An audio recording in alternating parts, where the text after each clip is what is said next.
J'ai acheté la DJI Osmo Pocket 1 il y a 6 ans et voici ce que j'en pense après toutes ces années d'utilisation.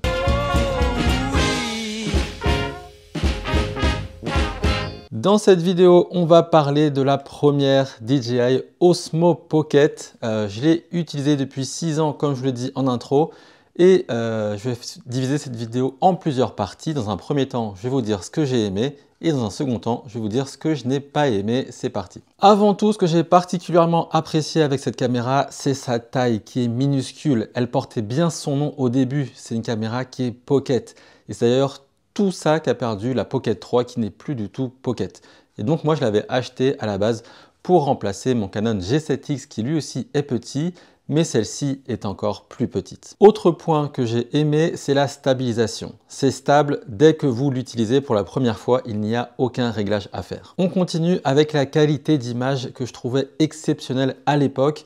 Pour rappel, en 2018-2019, la 4K n'était pas en passe de devenir la norme et du coup, je filmais en 1080p et l'image était exceptionnelle par rapport à la taille de l'appareil. Et surtout, ce qu'il faut bien comprendre, c'est qu'à l'époque, il n'y avait pas autant d'options qu'aujourd'hui. Les téléphones portables ne filmaient pas aussi bien, du coup c'était vraiment une caméra révolutionnaire. J'ai également apprécié le fait qu'on puisse se filmer du coup en selfie et retourner rapidement la caméra en appuyant 3 fois sur un petit bouton, simple et efficace. À l'époque, sans les connaissances que j'ai aujourd'hui, je trouve ça aussi chouette qu'on puisse attacher de façon magnétique des filtres ND dessus.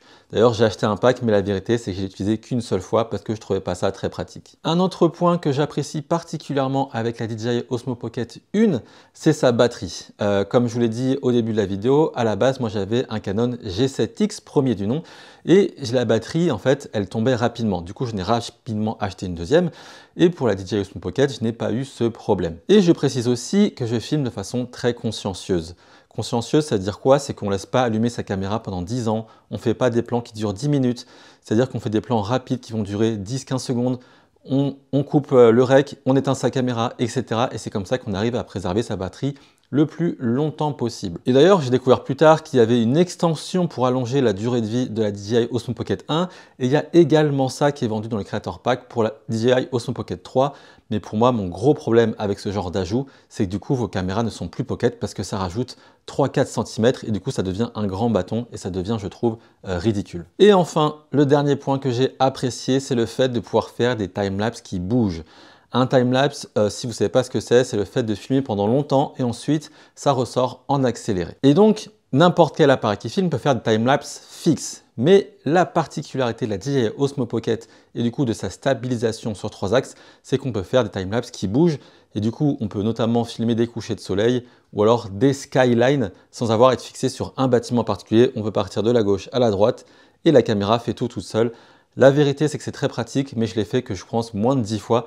Parce que faire un timelapse, ça demande énormément de temps, mais en tout cas, cette caméra peut le faire et je trouve ça trop bien. On passe maintenant à ce que j'ai moins apprécié avec la DJI Osmo Pocket 1 et on commence par le tracking du visage. Dans toutes les vidéos que je vois, toutes les reviews, que ce soit la DJI Osmo Pocket 1, la 2 ou la 3, les gens louent le fait que la caméra vous suit une fois qu'elle a locké votre visage et du coup, vous pouvez bouger et la caméra va vous suivre. Moi, je trouve que c'est quelque chose d'inutile et je m'en suis jamais servi volontairement. La seule fois où j'ai activé cette fonction, je n'avais pas fait exprès et c'était pour tourner une vidéo comme ça où je parlais face cam et le problème c'est que dès que je tournais la tête pour ramasser un truc, eh ben, la caméra elle tournait. Sauf que quand on fait un plan studio, on veut que la caméra reste fixe. Par ailleurs, sur notre chaîne YouTube, je me filmais en train de faire du skate et en fait, pareil, j'ai jamais eu besoin de cette fonction parce que quand je me filme pour faire du skate, je fais des plans hyper précis. C'est-à-dire que si l'obstacle sur lequel je suis en train de travailler, c'est un trottoir, j'ai pas envie que la caméra elle me suive quand je suis en train de prendre mon élan. Je veux juste qu'elle filme un endroit précis et rien d'autre. Bref, moi je trouve que la fonction tracking du visage ne sert à rien et que c'est plus de l'esbrouf qu'autre chose. Autre chose que j'ai pas vraiment apprécié, c'était la taille du moniteur qui est vraiment, comme vous le voyez, tout petit. La vérité, c'est que quand on a un peu d'expérience, c'est pas vraiment un problème parce qu'on sait ce qu'on filme. Cela dit, avoir un grand moniteur, comme c'est le cas actuellement sur la caméra que j'utilise, c'est quand même sacrément pratique pour vérifier que ce qu'on filme est propre et comme on l'avait pensé. D'ailleurs, pour pallier à cela, sur la DJI Osmo Pocket 1, on pouvait brancher son téléphone à son portable et du coup le portable servait de moniteur beaucoup plus grand que le petit qu'il y a sur la caméra d'origine. Et d'ailleurs ce petit moniteur a tellement été un problème que pour la DJI Osmo Pocket 3, c'est le plus gros changement qu'il y a eu. Ils ont agrandi la taille du moniteur, mais la vérité c'est que ça reste encore tout petit par rapport à un moniteur d'appareil photo traditionnel. Autre point qui m'a posé problème avec la DJI Osmo Pocket, c'est notamment quand on se filme pour faire un vlog donc de face, c'est la taille de la focale qui est d'environ 26 mm. Quand on veut vlogger, l'idéal c'est d'avoir un grand angle et 26 mm ce n'est pas un grand angle. Récemment, et les vidéos sont disponibles sur ma chaîne, j'ai fait plusieurs vlogs aux Pays-Bas à Eindhoven avec la DJI Osmo Pocket. Et je me suis rendu compte après, mais quand je filme avec le bras tendu comme ça, eh ben, il n'y a presque que ma tête qui est cadrée et je trouvais ça hyper frustrant et pas agréable à regarder. Quand votre focale est trop serrée, ça signifie que c'est très compliqué d'ajouter du contexte à ce que vous faites et surtout d'ajouter d'autres personnes dans l'image. D'ailleurs, c'est encore une fois un point qu'ils ont tenté d'améliorer en ajoutant un petit filtre grand angle dans le Creator Pack de la DJI Osmo Pocket 3.